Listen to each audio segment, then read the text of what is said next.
Huascaran atau Nevado Huascaran adalah sebuah gunung di Cordillera Blanca, sebuah barisan pegunungan yang merupakan bagian dari Andes Barat. Dengan ketinggian 6.768 meter di puncak selatannya atau Huascaran Sur, Huascaran adalah gunung tertinggi di Peru dan keempat di Amerika Selatan. Puncak gunung ini dicapai untuk pertama kalinya pada tahun 1932 oleh sebuah ekspedisi gabungan Jerman-Australia. Puncak utaranya, atau Huascaran Norte, telah berhasil dicapai oleh sebuah ekspedisi Amerika Serikat pada tahun 1908. Pada 31 Mei 1970, gempa bumi di wilayah Ancash menyebabkan sejumlah besar belahan utara gunung ini runtuh. Kota Yungay terkubur sepenuhnya dengan es, salju, dan batu, mengakibatkan lebih dari 17.000 orang meninggal dunia.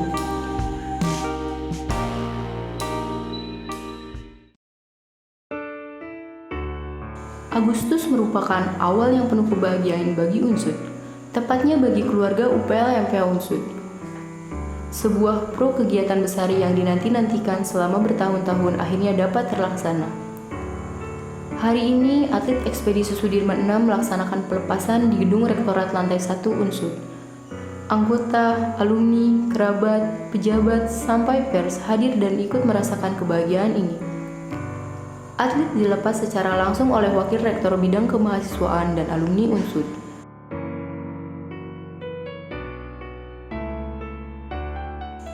Anggota mengantarkan tim sampai stasiun. Beberapa panitia ikut serta mengantar sampai Jakarta. Tim turun di stasiun Jatinegara dan dijemput oleh anggota luar biasa menuju Merunya. Selama 3 hari, tim menyiapkan semua kekurangan yang masih bisa dibeli di tanah air.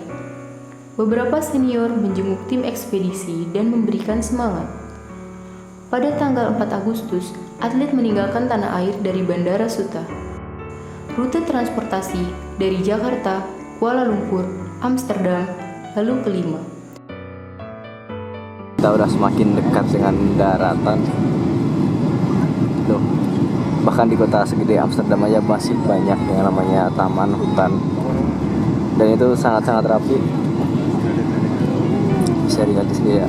Sampai di Jorge Cafés, tim disambut oleh perwakilan dari KBRI yaitu Mas Oli dan Andos.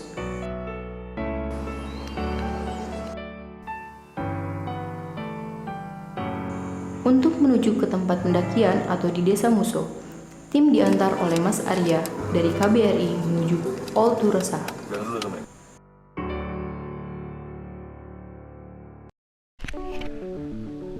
Pendakian dimulai pada 10 Agustus 2016 dari Desa Muso dan didampingi oleh guide, asisten guide, dan 1 orang porter.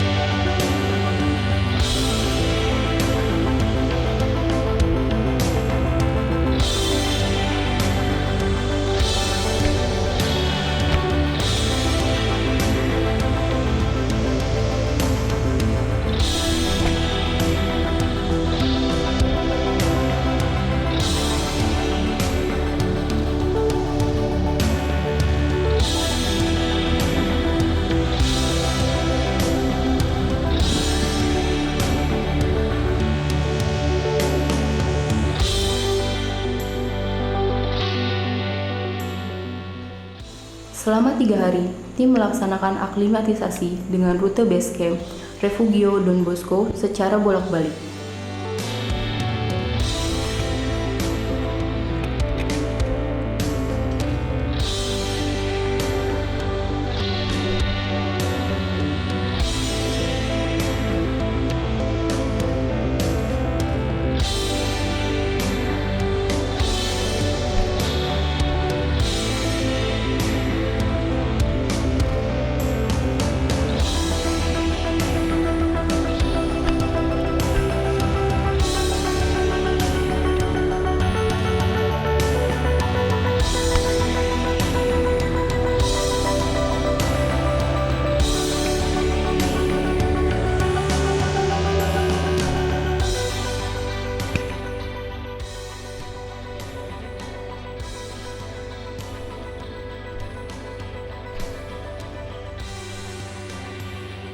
Ya, sekarang kita sedang berada di Moraine Camp.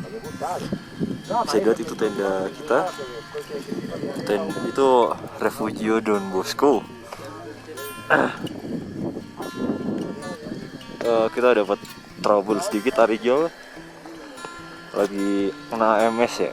Nanti dia lagi tidur di dalam tenda. Kita lihat besok, kita istirahat besoknya. Senior, good. Itu gunungnya, tapi nggak kelihatan.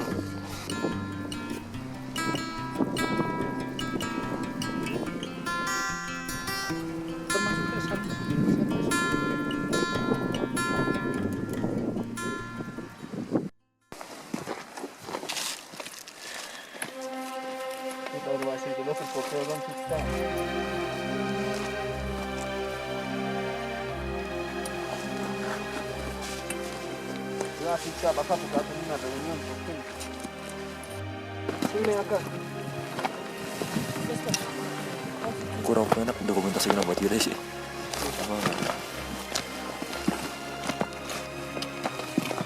Tem que haver como se llama, una casaca que tenga para su almohada. Una casaca. Para su almohada. Su casaca tiene. Su casaca tiene. Chaqueta. Chaqueta su. Chaqueta. Chaqueta de casaca. No, de él. Su pantalón. Por algo más tiene. Uno más. Claro, uno más.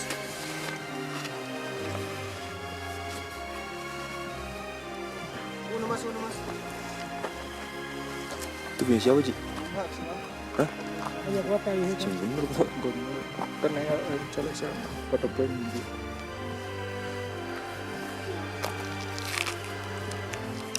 Kita kan orangnya jaket itu juga luar semua, orang. Gue cuma butuh buat tip aja. Yang itu cinta chaqueta besar ikut.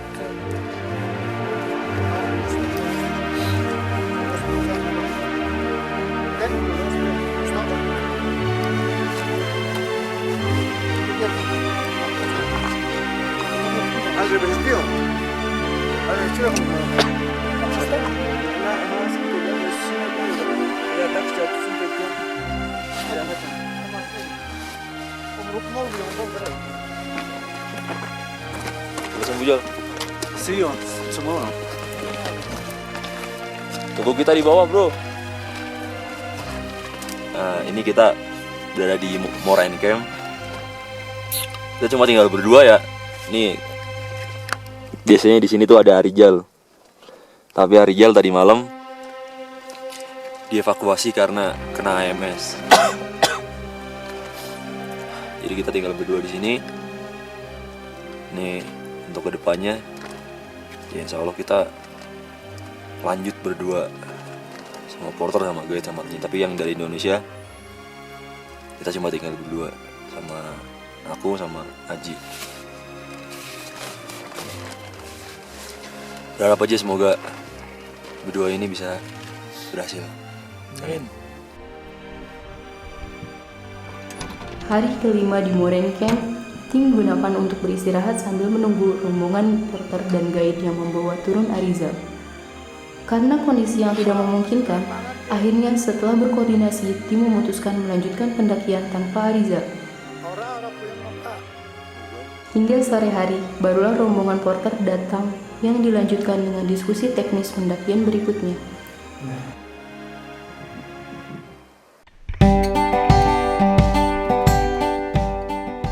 Pendakian menuju Camp 1 membawa barang full pack sekitar 15 kg beban masing-masing atlet.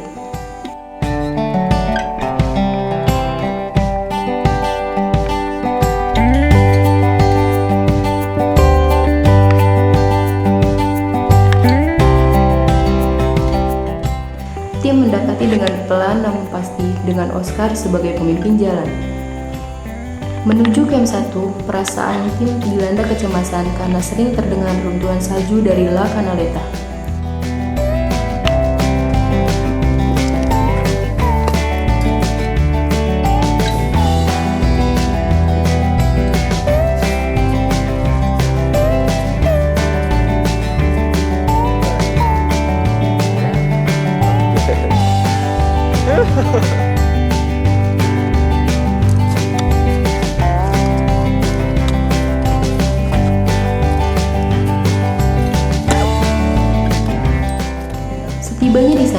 tim langsung istirahat sambil menikmati sore di Huascarán. Tim sempat bingung karena guide lebih menyarankan untuk menyudahi pendakian mengingat kondisi medan yang tidak stabil.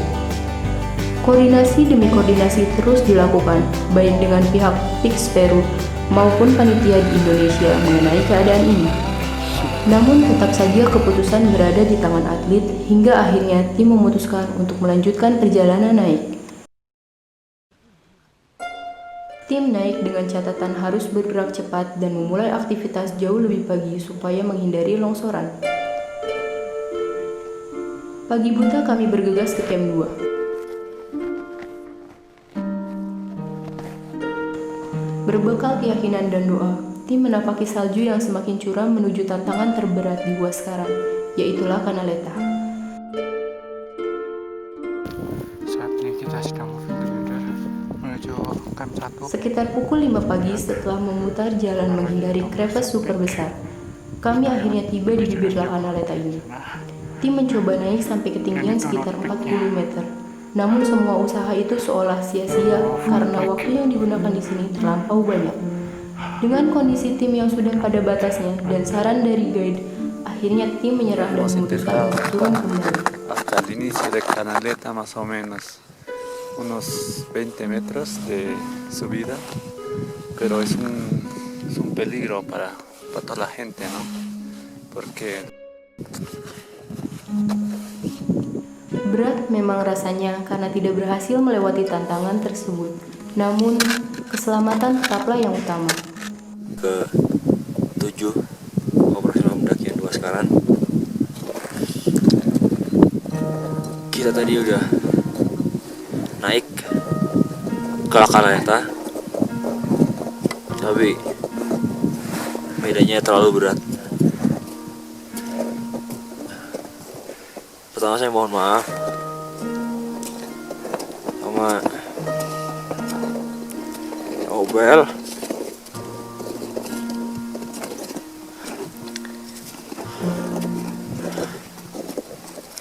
Saya belum bisa bawa Panji Obel ke puncak sekarang.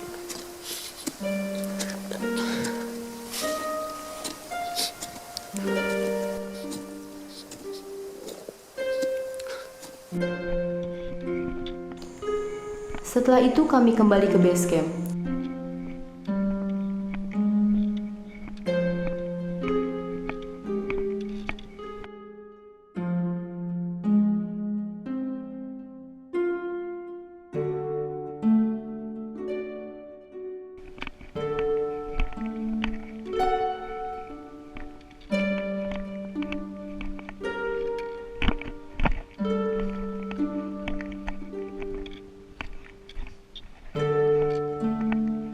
Upacara 17 Agustus pun akhirnya dilaksanakan di basecamp Huascarán.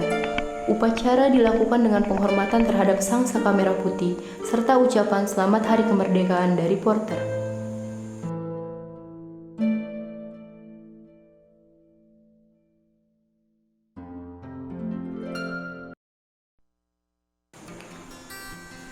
Pameran budaya dilaksanakan pada tanggal 29 Agustus 2016 yang bertempat di KBRI 5. Pagi hari tim sudah disibukkan dengan persiapan presentasi, sub kegiatan berupa presentasi kuliner dan konsumsi. Tim dibantu oleh beberapa staf dari KBRI dalam menyelesaikan persiapan acara besar ini. Warga Peru sangat antusias terhadap presentasi mengenai negara lain, apalagi jika ada faktor pemikat seperti makanan sebagai tambahannya. Dari sekitar persiapan untuk 50 orang, akhirnya terisi semua, ditambah dengan kehadiran Profesor Bahasa dari San Marcos. Our presentation in here. We came here from Sudirman University, like Mr. Ramuni Arismanda said before. We have two missions. First, we want to climb Huascarán, but unfortunately we can't go until the summit because the avalanche and crevasse in up there.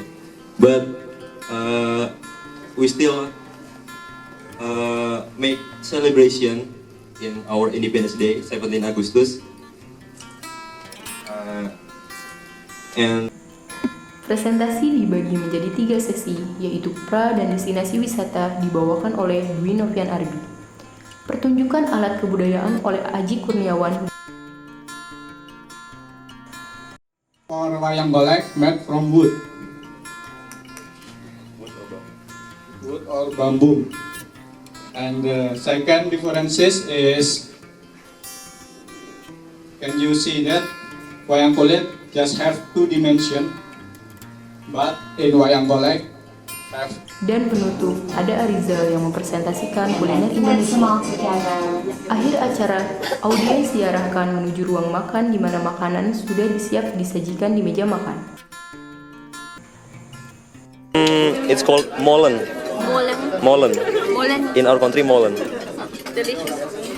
Thank you. Pearl. Do you remember what name of this? Yeah. This is sate. Nasi. Nasi what? Goreng. Nasi goreng. Nasi goreng.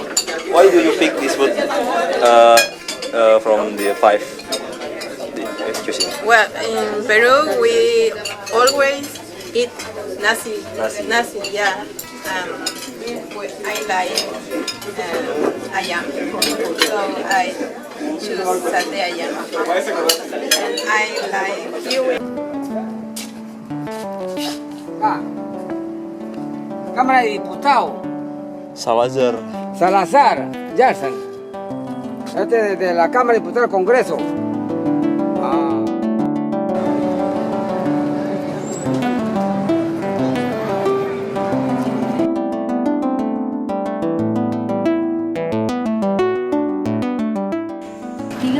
Agustus adalah hari terakhir tim menginjakan kaki di Lima.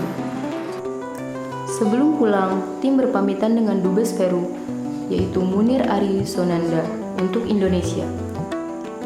Perjalanan menuju Jorge Cafés diantar oleh Mas Tantan sebagai staf KBRI. Rute kepulangan Panama City, Amsterdam, KL, lalu ke Suta.